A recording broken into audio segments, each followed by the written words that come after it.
بسم اللہ الرحمن الرحیم۔ سن 2 ہجری میں پیش آنے والے اس غزوہ بدر کے فوری بعد اگلے ہی سال جب مشرکین مکہ اپنے لاؤ لشکر سمیت دوبارہ چلے آئے، جس کے نتیجے میں حق و باطل کے درمیان دوسرا معرکہ یعنی غزوہ احد پیش آیا۔ اس موقع پر مسلمان جب اپنے ہی ایک غلطی کی وجہ سے جیتی ہوئی جنگ ہار گئے، مسلمانوں کی یقینی فتح اب شکست میں تبدیل ہو گئی، جس کی وجہ سے مسلمانوں کو بہت زیادہ پریشانی کا سامنا کرنا پڑا۔ اپنی صفوں میں وہ نظم و ضبط برقرار نہ رکھ سکے، کسی کو کسی کی خبر نہ رہی، باہم رابطہ برقرار نہ رہ سکا، اور وہ سب ایک دوسرے سے بے خبر ادھر ادھر منتشر ہو گئے۔ اس صورتحال سے فائدہ اٹھاتے ہوئے مشرکین مکہ نے اپنی تمام توجہ اس جانب مرکوز کر دی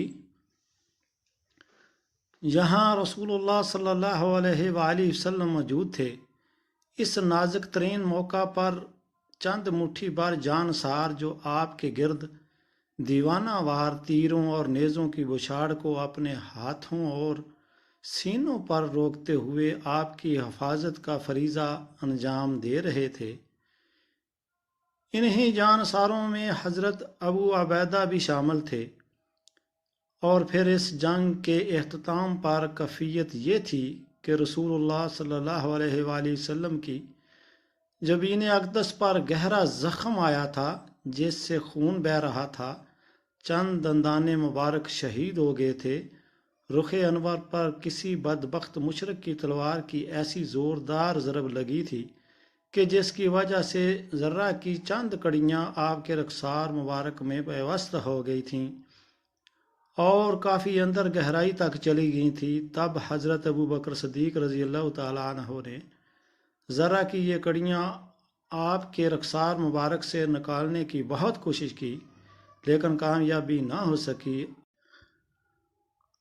آخر انہیں مخاطب کرتے ہوئے کہنے لگے، اے ابو بکر، میں آپ کو اللہ کی قسم دے کر کہتا ہوں کہ آپ یہ کام مجھ پر چھوڑ دیجئے۔